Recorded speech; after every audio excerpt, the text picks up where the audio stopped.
Hola, buenos días, ¿cómo andan? Hoy vamos a continuar y a finalizar con el tema de membranas internas 2. Si recuerdan, en la clase anterior habíamos visto la primera etapa de todo este transporte vesicular, que era la que estaba comprendida entre el retículo endoplasmático y el complejo de Golgi. Habíamos visto en detalle cómo se formaban las vesículas por gemación a partir de ese retículo endoplasmático, las cuales ni bien surgían del retículo perdían su cubierta de COP2 y se fusionaban entre ellas a través de una fusión homotípica, generando un compartimento continuo que se llamaba agregado túbulo vesicular. Ese agregado túbulo vesicular llegaba a la cara cis del complejo de Golgi. El complejo de Golgi está formado por una serie de compartimentos aplanados, rodeados por membrana, que se llaman cisternas. Estas cisternas se apilan unas sobre otras y en conjunto de 4 a 6 cisternas forman un dictiosoma. Los dictiosomas están unidos a través de conexiones tubulares, formando un único complejo.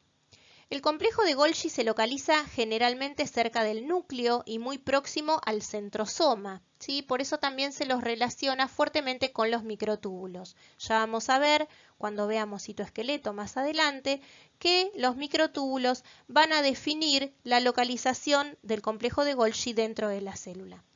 Otra de las organelas con las cuales el complejo de Golgi se relaciona fuertemente es con el retículo endoplasmático, ya que de él recibe numerosas vesículas que le van a aportar proteínas y lípidos. Esta organela es una organela que se encuentra polarizada. ¿Y qué significa eso? Significa que va a estar dividida en diferentes regiones que van a tener funciones específicas. En primer lugar, nos encontramos con la red cis del Golgi, que es el sitio que va a recibir, como dije recién, las vesículas provenientes del retículo. Luego tenemos la cisterna cis, la cisterna media y la cisterna trans. Y por último, la red trans del Golgi, a partir de la cual van a surgir vesículas que van a dirigirse o a la membrana plasmática o a los lisosomas.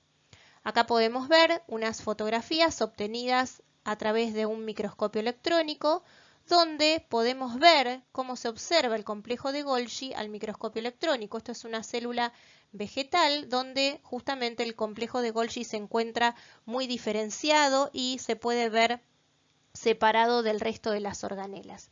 En este caso podemos diferenciar la envoltura nuclear, el retículo endoplasmático rugoso, muy cerquita de esa envoltura nuclear, los agregados túbulo-vesiculares que surgen de ese retículo y que van a llegar a fusionarse con la red cis del Golgi.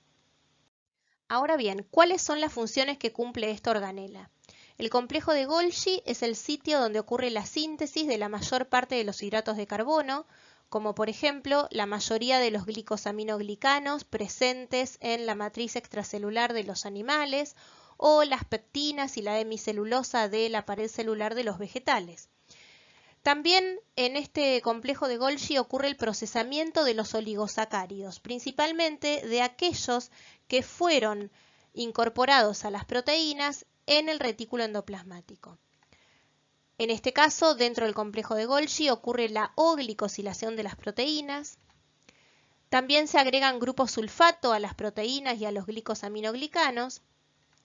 Y, en definitiva, se produce la clasificación de todos los productos que le llegan desde el retículo endoplasmático para luego realizar su correcta distribución, ya sea a la membrana plasmática o a los lisosomas. Estas funciones, sin embargo, están llevadas a cabo por distintas regiones dentro del complejo de Golgi. Esto se debe a que las cisternas del Golgi se encuentran organizadas de manera tal que cada una va a cumplir una función diferente. ¿Y por qué se produce esto? Porque cada cisterna va a presentar enzimas que le son características y que van a definir su función. Por ejemplo, en la red del cis-Golgi, en la cisterna cis, tiene lugar el procesamiento de los oligosacáridos, sobre todo de aquellos que fueron incorporados a las proteínas en el retículo endoplasmático. En la cisterna media se va a dar la O-glicosilación de las proteínas, la sulfatación de proteínas y glicosaminoglicanos va a tener lugar en la red del trans-Golgi, como así también la clasificación y la distribución de aquellos productos que les llegaron desde el retículo endoplasmático y que ahora deben distribuirse correctamente hacia el lisosoma o hacia la membrana plasmática. Si ustedes recuerdan de la clase de membranas internas 1, la glicosilación de las proteínas en el retículo endoplasmático era una N-glicosilación. ¿Y por qué se llamaba así? Porque se agregaba un oligosacárido al nitrógeno que se encontraba en la cadena lateral de una asparagina, ¿sí? En el retículo endoplasmático, este N-oligosacárido ya empezaba a procesarse. Recuerden que se perdían 3 glucosas y una manosa. Bien, estas proteínas que presentan este oligosacárido unido a la asparagina van a llegar al complejo de Golgi. Y en el complejo de Golgi ese oligosacárido continúa con su procesamiento. Debido a esto y debido a los distintos procesamientos que puede sufrir este oligosacárido, vamos a encontrar diferentes tipos de N-oligosacáridos. Uno se llama oligosacárido completo, que es este que tenemos acá, y otro oligosacárido rico en manosa. ¿En qué se diferencian ambos? En que en el caso del oligosacárido completo se va a recortar, ¿sí?, ese oligosacárido original. Fíjense que del oligosacárido original solo va a quedar esta estructura, pero acá se le van a agregar otros monosacáridos. Se le van a agregar N-acetilglucosamina, galactosa y ácido siálico con carga negativa. Todo esto ocurre dentro del complejo de Golgi. Otro tipo de N-oligosacáridos son los oligosacáridos ricos en manosa. Estos son recortados también, pero no se le añaden nuevos azúcares en el Golgi, ¿sí? O sea, mantienen parte de la estructura original que se había formado en el retículo endoplasmático. Bien, acá podemos ver un resumen de lo que es el procesamiento de estos N-oligosacáridos, que como dijimos recién, va a comenzar en el retículo endoplasmático y va a terminar en el complejo de Golgi. Recuerden que en el retículo endoplasmático ese oligosacárido que se había formado unido al nitrógeno de la cadena lateral de una asparagina, ¿qué le va a pasar? Se le van a eliminar 3 glucosas y una manosa. Bien. Esta proteína con este oligosacárido va a salir a través de una vesícula y va a llegar al Golgi. En el Golgi se van a eliminar 3 manosas más, quedando como resultado el oligosacárido rico en manosa que vimos recién, ¿sí? Este oligosacárido puede quedar de esta manera o se le pueden ir adicionando, por ejemplo, N-acetilglucosaminas, se pierden luego 2 manosas, se le siguen agregando N-acetilglucosaminas, galactosas y ácido siálico para formar lo que se denomina oligosacárido complejo. La existencia de uno u otro va a depender de la localización que tengan la proteína y por lo tanto de la accesibilidad que tengan las enzimas de procesamiento. En el complejo de Golgi entonces va a continuar el procesamiento de esos N-oligosacáridos que se habían incorporado a las proteínas en el retículo endoplasmático, pero también en esta organela va a ocurrir la O-glicosilación de las proteínas. ¿Qué implica este proceso? Bueno, la O-glicosilación es la unión de un oligosacárido que va a estar formado aproximadamente por 10 residuos al oxidrilo que se va a encontrar en la cadena lateral de los aminoácidos serina o treonina. Por eso se denomina O-glicosilación. Esta O-glicosilación se da básicamente en estos dos tipos de aminoácidos, serina o treonina. Sin embargo, hay excepciones, como por ejemplo en el colágeno, que también puede sufrir O-glicosilaciones en prolinas y lisinas hidroxiladas. Ahora bien, vamos a ver una por una las rutas que van a seguir esas vesículas que van a salir desde el complejo de Golgi. En este caso nos vamos a dedicar a la ruta que va desde el Golgi hasta los lisosomas. Bien, ¿y qué son los lisosomas? Los lisosomas son compartimentos rodeados por una membrana en donde se va a llevar a cabo la digestión celular. Para ello contienen numerosas enzimas hidrolíticas que se van a encontrar solubles en el interior del lisosoma, las cuales van a actuar frente a un pH ácido y por eso se las denomina hidrolasas ácidas. Fíjense que el interior del lisosoma tiene un pH de aproximadamente igual a 5 y por lo tanto es un pH muy ácido en comparación con el pH que encontramos en el citosol, que es de aproximadamente 7,2. Entonces, debido a que estas enzimas actúan y se activan frente a un pH ácido, se denominan hidrolasas ácidas. Sin embargo, tenemos 40 tipos diferentes de enzimas hidrolíticas, entre ellas nucleasas, proteasas, glucosidasas, lipasas, cada una encargada de degradar a diferentes macromoléculas. ¿Cómo se logra este pH tan ácido en el interior del lisosoma? Bien, eso se logra gracias a una bomba que está presente en la membrana del lisosoma, la cual va a bombear protones en contra de su gradiente de concentración hacia el interior del lisosoma. Como vieron con Flavio, este es un tipo de transporte activo primario y por lo tanto va a necesitar energía, la cual la va a obtener de la hidrólisis del ATP. Estas hidrolasas ácidas van a ser transportadas a través de vesículas que van a surgir desde la red trans del Golgi y van a llegar hasta el lisosoma. Para que ocurra esto, estas proteínas tienen como una especie de etiqueta, como una especie de marca que les indica que deben dirigirse al lisosoma y no a la membrana plasmática. Esta marca es una manosa 6-fosfato. ¿Sí? Nosotros tenemos acá la proteína que debe dirigirse al lisosoma, la cual está unida a un N-oligosacárido y una manosa de ese oligosacárido se fosforila en su carbono 6, por eso es una manosa 6-fosfato. Esta fosforilación ocurre en la red cis del Golgi.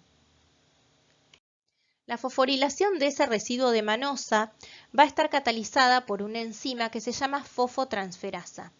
Acá tenemos a la fosfotransferasa, la cual va a reconocer y se va a unir a la hidrolasa lisosómica que va a presentar el oligosacárido con un residuo terminal de manosa. Y por otro lado, se va a unir al sitio catalítico a una N-acetilglucosamina activada con UDP. Bien, aquí va a ocurrir la transferencia del grupo N-acetilglucosamina y fosfato a la manosa.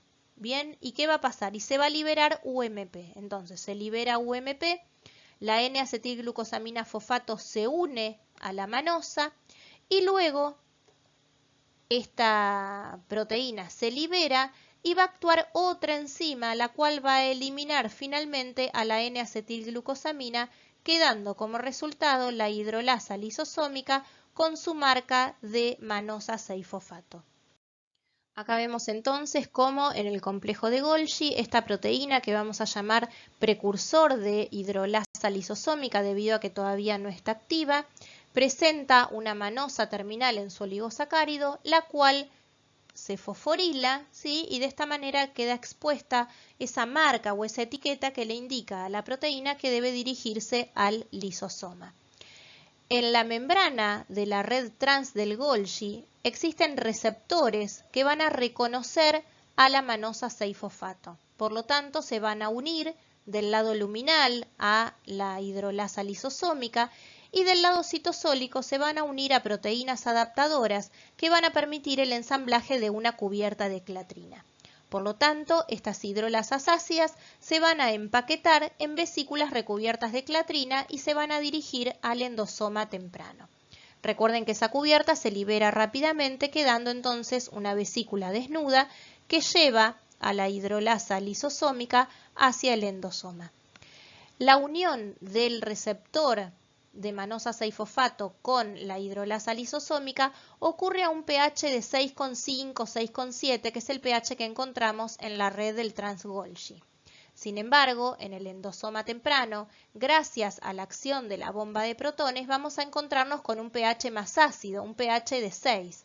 Ese pH más ácido es el que permite, el que facilita la disociación del receptor con la hidrolasa ácida.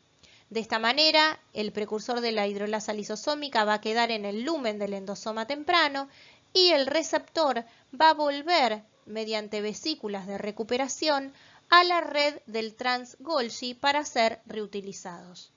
Ahora bien, ¿cuáles son las vías que aportan materiales que van a ser degradados en los lisosomas?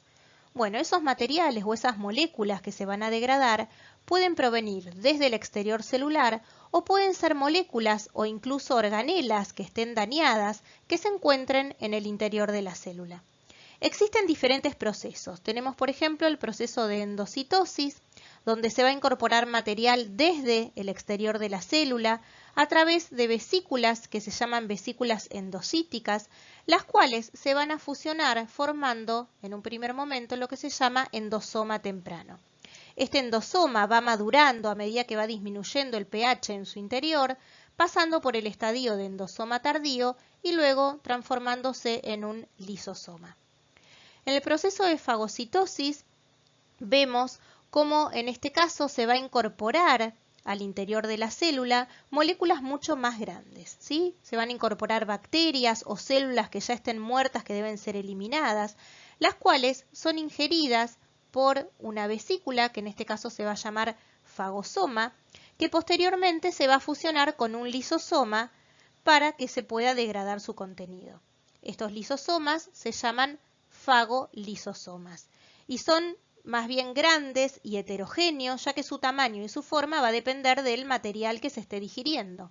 Bien, por último vamos a tener otro proceso, como dijimos hoy, también se pueden degradar componentes propios de la célula a través del proceso de autofagia.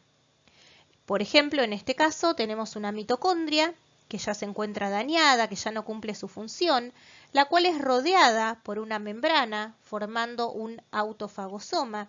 Este autofagosoma se va a fusionar con un lisosoma para poder degradar su contenido, para poder degradar a esa mitocondria, formando lo que se denomina autofagolisosoma.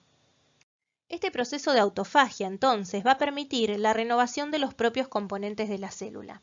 Este proceso tiene lugar en diferentes etapas. En un primer momento tenemos la etapa de la inducción a través de la activación de determinadas moléculas de señalización que van a activar todo el proceso.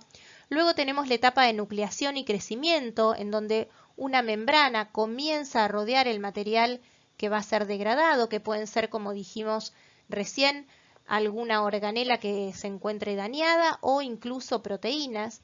Cuando ese material que va a ser degradado es completamente rodeado por una membrana, ya se lo denomina autofagosoma. Este autofagosoma se va a fusionar con un lisosoma formando lo que se llama autofagolisosoma y por último va a ocurrir la digestión de todo su contenido. Bien, estos productos, ¿sí? Los productos finales de esta digestión van a poder luego salir al citosol para ser reutilizados. Existen alrededor de 40 enfermedades lisosomales que son causadas a raíz de defectos, ya sea en la síntesis de las hidrolasas ácidas o en su transporte o en la incorporación de su marca de manosa 6-fosfato. Como ustedes ven, en la mayoría de ellas, estas enfermedades se deben a acúmulos de diferentes macromoléculas, en este caso acúmulos de glicolípidos, acúmulos de fingomielina, de triglicéridos, de glucosaminoglicanos, de glucógeno, de glicoproteínas, debido al defecto que se encuentra en las enzimas que son específicas para poder degradar estos determinados compuestos. Hay una enfermedad que se llama enfermedad de células 1, en las cuales el error se encuentra en la fosfotransferasa. Recuerden que esta enzima era la que catalizaba la fosforilación de la manosa. Debido a esto, estas enzimas lisosomales no van a presentar la etiqueta que les indique que deben llegar al lisosoma y por lo tanto, por defecto, se van a secretar, se van a ir hasta la membrana plasmática y van a ser secretadas. Justamente la forma para diagnosticar esta enfermedad es encontrando estas enzimas lisosomales en la sangre. Ahora vamos a ver entonces otra de las rutas de este transporte vesicular, que es la ruta endocítica, ¿sí? A partir del cual se incorporan materiales desde el exterior celular para ser incorporados dentro de la célula. Como dijimos previamente, entonces, el proceso de endocitosis es a través del cual se incorpora material desde el exterior celular hacia el interior de la célula. La membrana plasmática debe invaginarse formando una vesícula que se llama vesícula endocítica que presenta una cubierta de clatrina. Estas vesículas endocíticas se van a fusionar formando lo que se denomina endosoma temprano, el cual tiene la particularidad de presentar estas proyecciones tubulares y puede devolver material o moléculas a la membrana plasmática a través de vesículas de reciclaje. Este endosoma temprano va a sufrir un proceso de maduración hasta que se transforma en endosoma tardío. Durante este proceso de maduración están implicados diferentes cambios. Uno de ellos es el cambio en su morfología, ya que el endosoma tardío va a perder estas proyecciones tubulares, ¿sí? Se hace más redondeado, incluso no va a tener la posibilidad de devolverle material a la membrana, o sea, desde el endosoma tardío no van a poder surgir vesículas de reciclaje. Tanto el endosoma temprano como el endosoma tardío van a recibir vesículas provenientes de la red trans del Golgi que contienen las enzimas lisosomales, destinadas a poder degradar todo ese material que se incorporó desde el exterior celular. Bien. Otro de los eventos que implica este proceso de maduración es la acidificación del medio. Recuerden que los endosomas presentan una bomba de protones en su membrana que va acidificando cada vez más el medio. ¿Sí? El interior de esos endosomas se va haciendo cada vez más ácidos y eso va a permitir que las enzimas sean cada vez más activas. Recuerden también que el pH controlaba la carga y descarga de los receptores que estaban unidos a estas enzimas lisosomales. Este endosoma tardío finalmente se va a fusionar con un lisosoma formando lo que se llama endolisosoma, donde se produce la degradación del material que provino del exterior de la célula. Existen diferentes rutas endocíticas. Vamos a ver ahora en detalle cada una de ellas. Vamos a tener a la fagocitosis, que hoy ya la habíamos nombrado, a la pinocitosis y a la endocitosis mediada por receptor. El proceso de pinocitosis entonces es un tipo de endocitosis mediante el cual la célula va a incorporar materiales desde el exterior de la célula mediante la invaginación de su membrana plasmática. Esta invaginación se va a producir en regiones especializadas de la membrana plasmática, resultando en la formación de una vesícula que se llama vesícula pinocítica. Esta vesícula va a contener principalmente fluidos, también pueden encontrarse moléculas disueltas y posiblemente partículas en suspensión. Esta vesícula generalmente se encuentra rodeada por una cubierta de clatrina. Sin embargo, en la pinocitosis también podemos encontrar otro tipo de vesículas que se ven como invaginaciones bien profundas, como las que tenemos acá, que se llaman caveolas. Estas están formadas por la proteína caveolina y son estructuras más bien estáticas debido a que se encuentran pegadas a la membrana plasmática y pueden desprenderse de ella, pero siempre y cuando estén ante la presencia de algún estímulo. El proceso de pinocitosis es un proceso que ocurre a grandes velocidades y eso va a depender también del tipo de célula del que estemos hablando. Un macrófago, por ejemplo, va a incorporar el 100% de su membrana plasmática solamente en media hora. Sin embargo, nosotros sabemos que el área de membrana de una célula no varía y por lo tanto toda esa membrana que se incorpora por pinocitosis se va a devolver en algún momento por el mecanismo opuesto que es la exocitosis. La fagocitosis es una forma especial de endocitosis donde la célula va a utilizar grandes vesículas endocíticas llamadas fagosomas, como vimos previamente, y de esta manera van a poder ingerir grandes partículas como microorganismos y células senescentes o células muertas. Bien, este proceso es muy común en los protozoos, que son organismos unicelulares, los cuales lo utilizan como mecanismo de alimentación. Las grandes partículas que van a quedar atrapadas en los fagosomas se van a fusionar con los lisosomas y los productos de degradación van a pasar al citosol para poder utilizarlos como nutrientes. En los mamíferos existen células especializadas como los macrófagos y los neutrófilos que utilizan este proceso de fagocitosis como mecanismo de defensa al ingerir, por ejemplo, microorganismos invasores, o también como mecanismo de remodelación celular, eliminando células senescentes o muertas. ¿Sí? Acá podemos ver Por ejemplo, un macrófago de ratón que está fagocitando a 2 eritrocitos. Y acá vemos cómo un neutrófilo, gracias a la acción de sus pseudópodos, está fagocitando una bacteria, ¿sí? Estos pseudópodos presentan en su estructura interna filamentos de actina. Esto lo vamos a ver más adelante cuando veamos citoesqueleto, pero la polimerización y despolimerización de estos filamentos de actina es, digamos, la que les permite ese movimiento a los pseudópodos para poder incorporar partículas tan grandes como una bacteria. Y por último tenemos a la endocitosis mediada por receptor.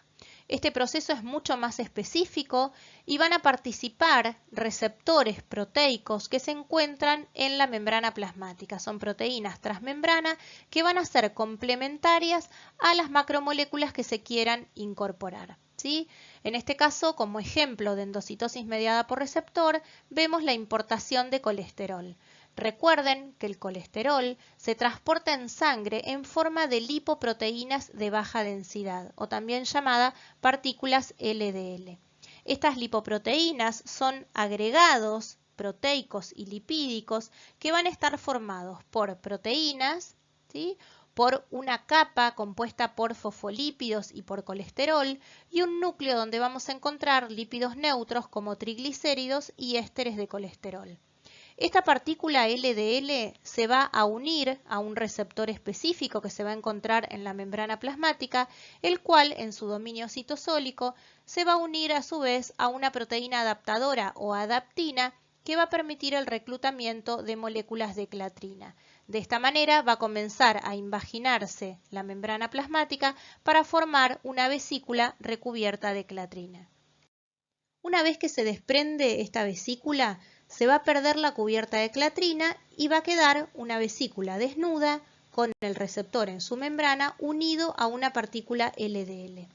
Esta vesícula se va a fusionar con un endosoma temprano. Aquí se va a producir la disociación del receptor con la partícula LDL gracias al pH ácido que se encuentra en el interior del endosoma. La partícula LDL va a continuar su camino, va a pasar primero por un endosoma tardío y luego va a llegar al lisosoma. Aquí van a actuar las enzimas hidrolíticas que van a degradar a esta partícula LDL, dando como resultado el colesterol libre en el citosol, que puede ser utilizado, por ejemplo, para la síntesis de nuevas membranas. El receptor de LDL en este caso se va a reciclar. ¿Qué significa esto? Que van a surgir vesículas desde el endosoma temprano que van a transportar el receptor de LDL hasta la membrana plasmática y de esta manera puede ser reutilizado. Sin embargo, existen algunos otros ejemplos en donde los receptores no se reciclan, sino que se van a degradar en los lisosomas junto con las moléculas que transportan. Acá vemos cómo durante la maduración de estos endosomas que pasan desde un endosoma temprano por un endosoma tardío y luego llegan al lisosoma, hay ciertas regiones de la membrana que pueden invaginarse y se desprenden hacia el interior como vesículas intraluminales. A estos endosomas se los llaman cuerpo multivesicular.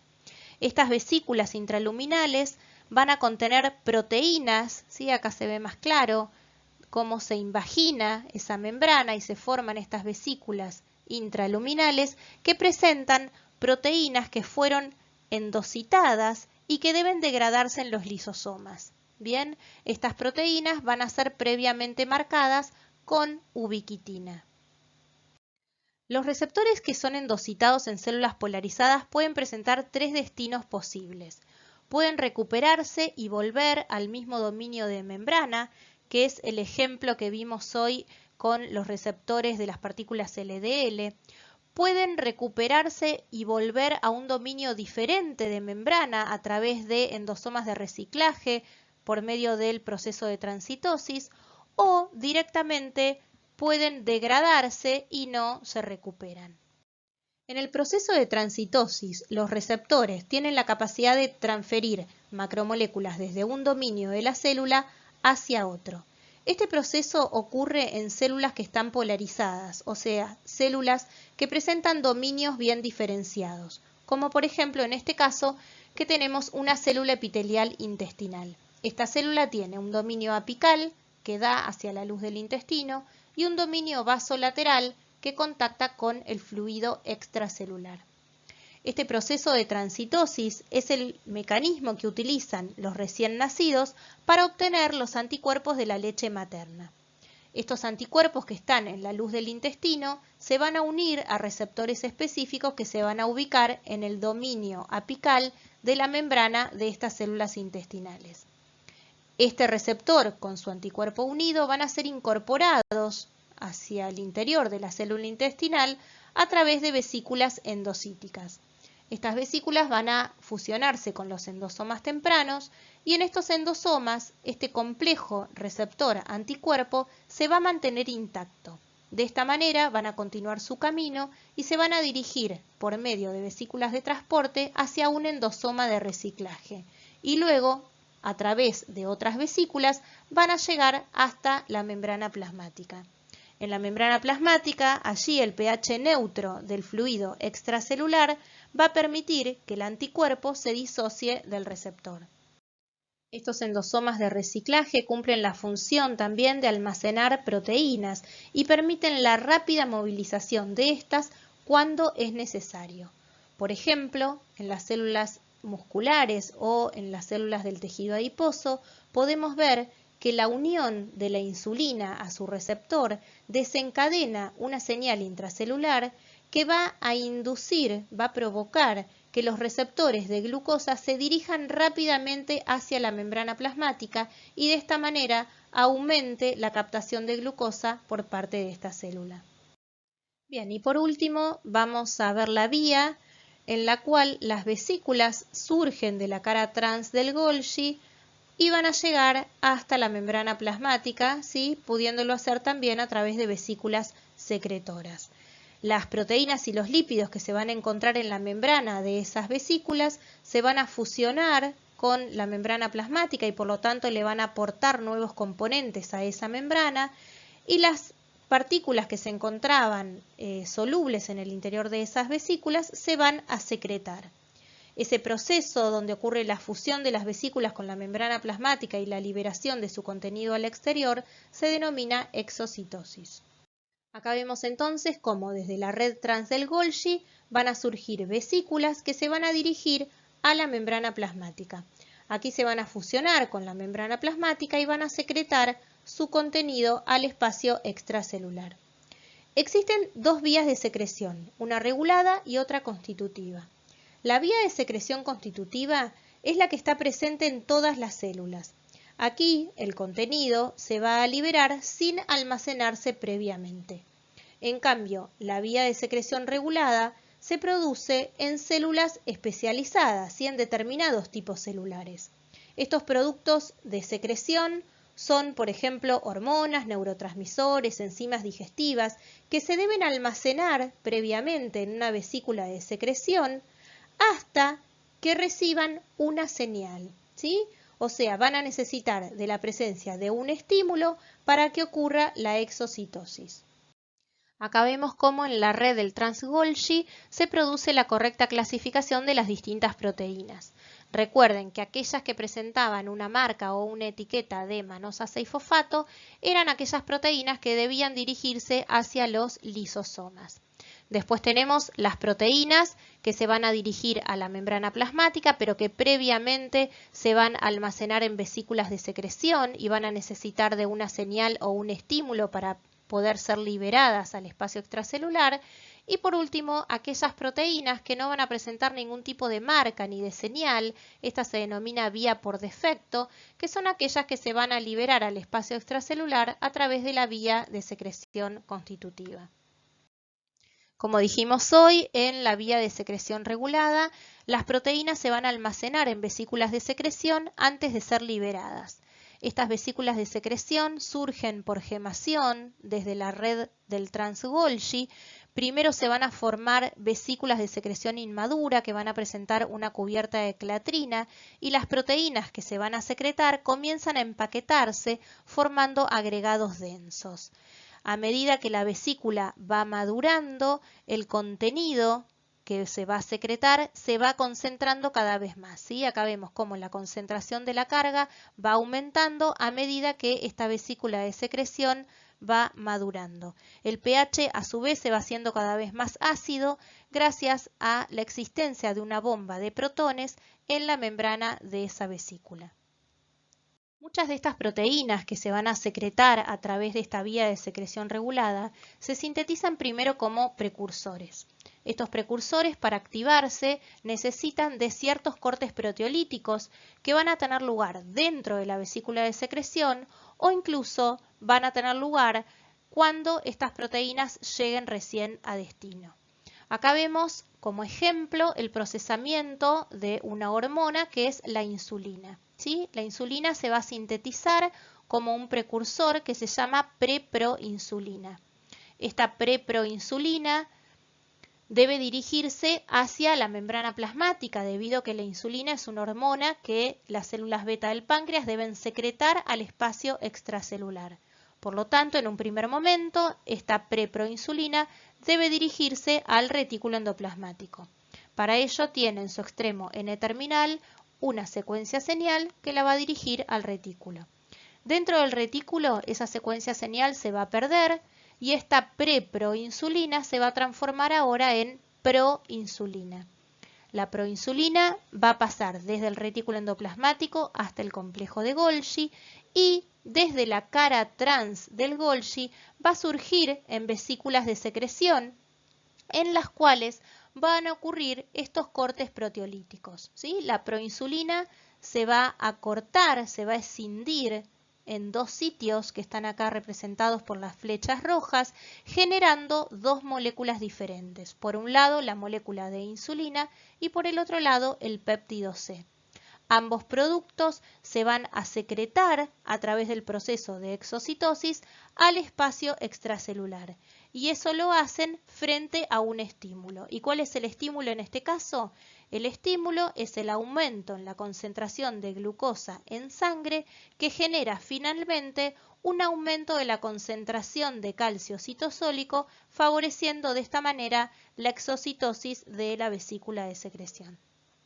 Estas vesículas de secreción se van a mantener por debajo de la membrana plasmática, esperando la llegada de algún estímulo o alguna señal que les permita anclarse a la membrana para luego poder fusionarse con ella y de esta manera liberar su contenido al espacio extracelular.